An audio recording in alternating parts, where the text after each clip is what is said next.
AK ആന്റണിയുടെ മകൻ അനിൽ ആന്റണിക്ക് പിന്നാലെ ഇതാ സാക്ഷാൽ ലീഡറുടെ മകളും BJP പാളയത്തിലേക്ക് കൂറുമാറിയിരിക്കുന്നു. ലീഡർ കെ കരുണാകരന്റെ മകൾ പത്മജ വേണുഗോപാൽ ഇന്ന് BJP അംഗത്വം സ്വീകരിക്കും.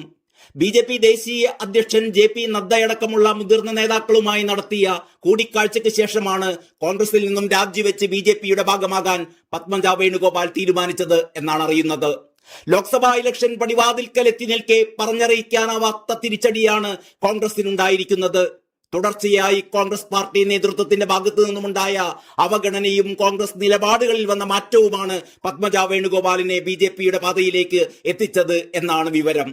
BJPയിൽ ചേരുമെന്ന അഭ്യൂഹങ്ങൾ കഴിഞ്ഞ ദിവസം തന്നെ വന്നിരുന്നു എങ്കിലും സമൂഹ മാധ്യമത്തിലൂടെ പത്മജ വേണുഗോപാൽ അതാദ്യം നിഷേധിക്കുകയായിരുന്നു. എന്നാൽ പിന്നീട് ഈ ഫേസ്ബുക്ക് പോസ്റ്റ് പത്മജ വേണുഗോപാൽ പിൻവലിച്ചു. ഇതിന് പിന്നാലെ അവർ തന്റെ ഫേസ്ബുക്ക് ബയോയും മാറ്റുകയുണ്ടായി. ഇന്ത്യൻ പൊളിറ്റീഷ്യൻ ഫ്രം കേരള എന്നാണ് പത്മജ ഫേസ്ബുക്ക് ബയോ മാറ്റിയിരിക്കുന്നത്. കോൺഗ്രസ് സ്ഥാനാർത്ഥിയായി 2004 മുകുന്ദപുരത്ത് നിന്നും ലോക്സഭയിലേക്കും തൃശൂരിൽ നിന്ന് 2021 നിയമസഭയിലേക്കും മത്സരിച്ച പത്മജ വേണുഗോപാൽ പരാജയപ്പെട്ടിരുന്നു. പത്മജ വേണുഗോപാലിനെ BJPയിൽ ചേർക്കാനുള്ള നീക്കം നടന്നത് നരേന്ദ്രമോദിയുടെ അറിവോടെയാണെന്നാണ് സൂചന. പത്മജ വേണുഗോപാലിന് ഉചിതമായ പദവികൾ നൽകുമെന്ന് പാർട്ടി വൃത്തങ്ങൾ സൂചന നൽകുന്നു.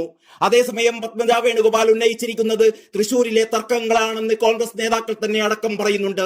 BJPയുടെ രണ്ടാം സ്ഥാനാർത്ഥി പട്ടിക പുറത്തുവരാനിരിക്കെയാണ് പത്മജ BJPക്കൊപ്പം ചേർന്നിരിക്കുന്നത് എന്നതും ശ്രദ്ധേയമാണ്. അതേസമയം 2 കാരണങ്ങളാണ് പ്രധാനമായും പത്മജയെ പാർട്ടി വിടാനുള്ള തീരുമാനത്തിലേക്ക് എത്തിച്ചത് എന്നാണ് അറിയുന്നത്. പാർട്ടിയിൽ നിരന്തരം അവഗണന നേരിടുന്നു എന്ന പരാതിയാണ് പത്മജയെ കടുത്ത നിലപാടിലെത്തിച്ചത്. 3ാം ലോക്സഭാ സീറ്റ് ആവശ്യത്തിൽ നിന്ന് പിൻവാങ്ങാൻ മുസ്ലിം ലീഗിന് രാജ്യസഭാ സീറ്റ് വാഗ്ദാനം ചെയ്തതും പത്മജയെ വീണ്ടും പിണക്കിയെന്നും സൂചനയുണ്ട്. News desk Kalakaumudi.